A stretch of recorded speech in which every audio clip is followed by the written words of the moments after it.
বিকেলবেলা ছাদ থেকে পাখিদের বাসায় ফেরা দেখতে দারুণ লাগে। আজ দেখি একটি ডঙ্গ পাখি আমাদের ছাদের সামনেই একদম বসে আছে।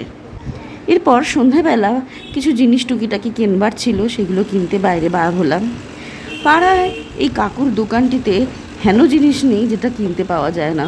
কোল্ড ড্রিঙ্ক, আইসক্রিম, দুধ, দই, ক্রিম বা এছাড়া বাটার, গ্রসারি, সব রকম জিনিস সব কিছু কিনতে পাওয়া যায়।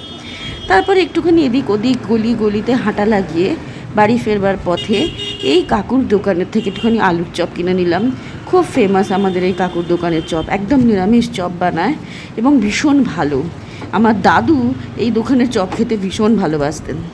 বাড়িতে এসে চপগুলো দিতেই মা বললো চল একটু মুড়ি মাখা যাক। তখন মা ভালো করে চানাচুর দিয়ে, বাদাম দিয়ে, বিট নুন দিয়ে, চাট মশলা দিয়ে সব দিয়ে মুড়িটা মাখলো। তারপরে সব চপগুলো সুন্দর করে সাজিয়ে দিল। আলুর চপ, তার সঙ্গে ফুলুরি, আর বাবা একটু ভেজিটেবল চপ না হলে আবার হয় না, তাই সেগুলো দিয়ে মুড়িটা একটুখানি তেল টেল দিয়ে ঝাল করে দারুণ করে মাখা হলো।